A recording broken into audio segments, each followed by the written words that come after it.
Chapter 3, first thing we're looking at, first new thing. There's two new things we're really going to learn here. Couple new drawing tools. If we skip through all of this.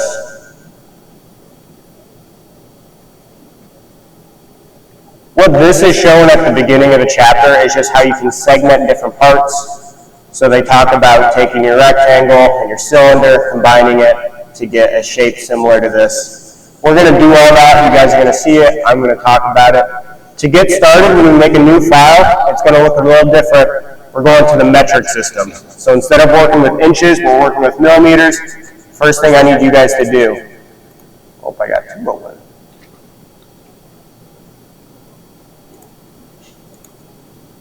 Okay. Is new.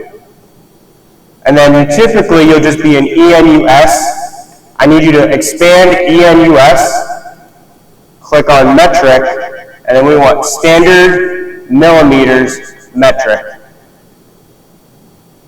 And then you click create.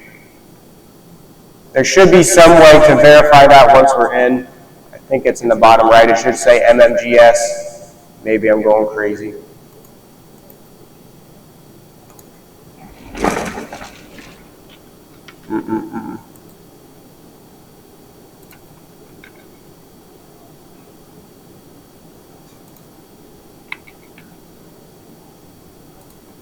I'm going to show that one more time because it is important. We're working in metric here. Make a new file. Expand. So this is what we'll typically see. Expand ENUS. Open up metric. We want standard millimeters. Create. And we'll walk around once and verify that everyone is able to get metric open. Okay, so once you have your part open, going to start by making our base feature. Here we are. What do they want us to draw on? Draw on our XZ plane. It's going to have us verify a bunch of settings. I'm going to skip that because in reality, you don't need to do that. Start with a rectangle, sized. Man, I can't even see that. Oh, that's not finished dimensions. 50 by 250. Okay, so right here, start 2D sketch, XZ plane.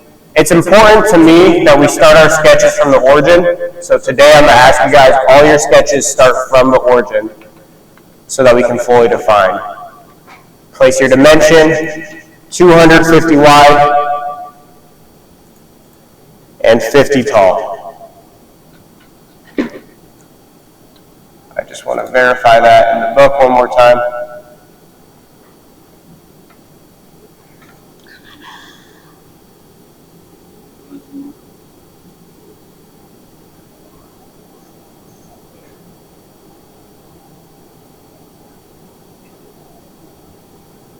That does not look the same. Okay, my mistake, we should be 75 by 50. Oh wait, I can. There we go. Okay, 75 by 50.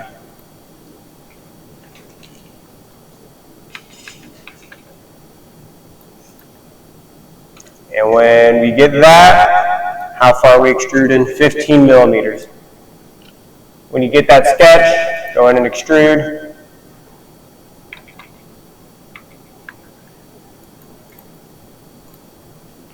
Oops. 15 millimeters. Again, I'm speeding through this part because so far none of this is new. Okay, we know how to place sketches. We know how to extrude. Pause my video and then I'll make sure everyone is all caught up.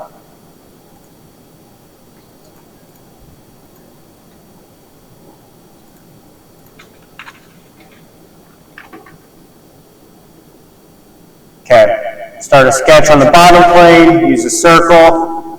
I see. Okay. So, Start sketch on the bottom plane. And what we're going to do is we're going to use the existing geometry to fully define this circle we're going to place. So we're going to circle. We're going to hover over the midpoint of that existing line, and then we can place on the endpoint. And if I check, fully constrained, right there, life is good. Okay. I don't need to place any dimensions because this is tied to geometry that has already been dimensioned. Okay, my center point is the midpoint of this line. My circle then extends, the radius extends to the endpoint of that same line. Okay, so it has its location, it has its size, I don't need to add anything else. When I go to extrude this, okay, this is technically new, but we might have seen it before when we were making features for the end of chapter 2. Extrude. I need to make sure I select both regions. Okay, there's a line in the middle of this. If I only select one, it'll only extrude one, but if I select both sides, it will extrude both sides. I'm going to flip that, make sure it does not cut, so I'm going to go back to my first option. And let's look for distance. 40. So yep, make sure we're flipping, make sure we are creating geometry, make sure you're extruding 40. Yes. Yes. You want me to repeat that one more time? Or what? I didn't hear what you asked. Yes. Okay, go ahead and get to this point, make sure your circle is fully defined on that line on the bottom plane, extrude both sides, 40.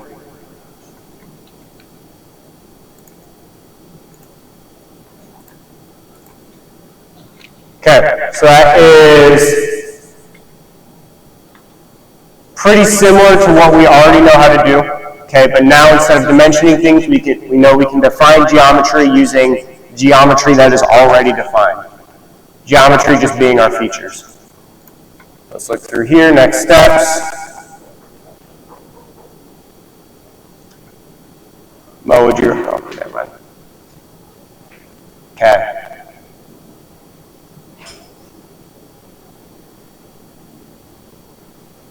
I'm going to show this a little different than the book is showing it. If you're working ahead and going through the book, that's okay. I'm going to introduce us to a new feature called the hole command. What's nice about the hole feature, sometimes it's called the hole wizard because it makes doing it easy, it makes placing holes easy, is that I can place a hole without any dimensions. Okay, so I don't need to do a sketch, I can skip right to the hole. So all eyes on my screen right now, make sure I'm recording this. Yes, I am. Okay. So instead of going to extrude, I'm going to skip the sketch, skip the extrude, go straight to my hole feature. I'm going to say that I want to place a hole on this surface. I want it to be in the center of this ring, and I'd like it to be 30 millimeters wide. Okay? And if I were to hit OK, I would have a hole there. Okay. So one more time, if you missed it, hole feature. On my top surface, I'm going to select my outside ring, and what that does is that tells Inventor that I want to be in the center of that, and I'm going to type in 30 millimeters. Okay, I'm going to walk around and verify that everyone is getting that hole placed. So that was just a quick intro to the hole feature. It's a lot easier to do it when your circles are concentric. What concentric means is that this circle and this outer circle have the same center point. The next thing we're going to do requires the hole feature again, I think. But we're going to do it in a slightly different way. Okay. So, we're going to place the hole feature, but now we have to add locations from our edges. I'm going to go hole feature one more time. I'm going to select this top surface. I'm going to select my right edge, type in 25 millimeters. There's a lot we got to type in here. Let's see, 20, 25, and 30. Okay. What that does is that locates my hole. It places my hole 25 millimeters from that edge. I then want to be 30 millimeters from this edge, and then I want to tell it,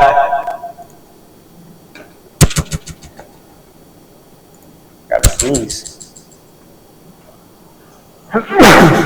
Sorry. I believe 20 millimeters for the hole size.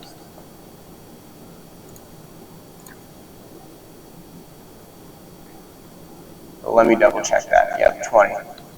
Okay, so when you get that hole placed, you're all caught up. I'm going to show it one more time. Hole feature. Okay, my hole wizard, I'm going to place it on this surface right here. I want it to be 20 millimeters in diameter, 25 millimeters from my top edge, 30 millimeters from my bottom edge. Okay, get those dimensions all in there, click OK, and you're good to go.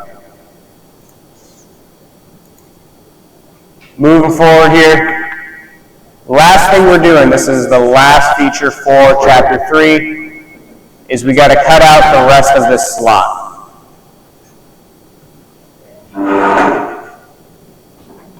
Okay, I'm going to use our rectangle tool again, sketch on this plane 15 millimeters offset for a 20 millimeter wide circle. What does that look like in here? I'm going to show it twice. Start 2D sketch. My right side plane, I will place my 2-point rectangle from bottom to top, and then I'm going to dimension it 15 from the side, and then I want the width of my actual rectangle to be 20. Okay, we're going to make this a checkpoint, and then I'll show you guys how to extrude it. I'm going to show all of that one more time. Start 2D sketch. On my right side plane, I'm going to place my rectangle from bottom to top. Dimension tool, 15 millimeters. Dimension tool again, from left side to right side of my rectangle, 20 millimeters. Okay, that is the next checkpoint. Last new thing here. We are going to extrude this, but we're going to extrude it in a new way. Extrude command, select your region, cut, and we want to tell it to do the two next option. So right next to distance A, there is the option. It's the last option, 2 next, and that will extrude it, or extrude cut it to the first surface that it hits, which would be the exterior of this circle. Click OK, and you've got your slot. I'm going to show that one more time.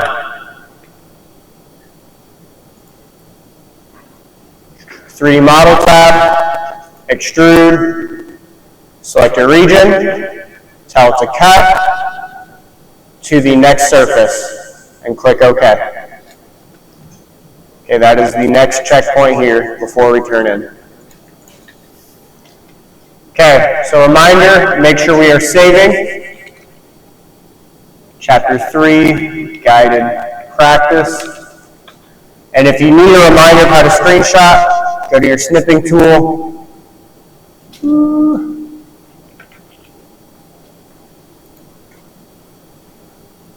New. Well, get your thing in frame first. Snipping tool, new, and then drag over your screen. This is what I need a screenshot of. As usual, you would save that screenshot.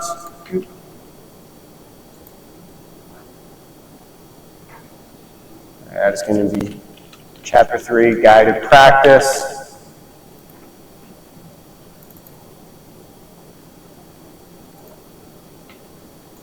Save. And then in Google Classroom, you would go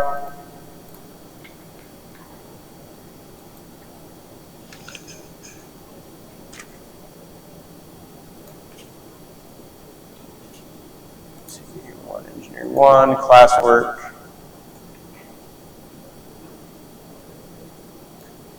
Under CAD chapter submissions, there's Chapter 3 guided practice submission, view instructions.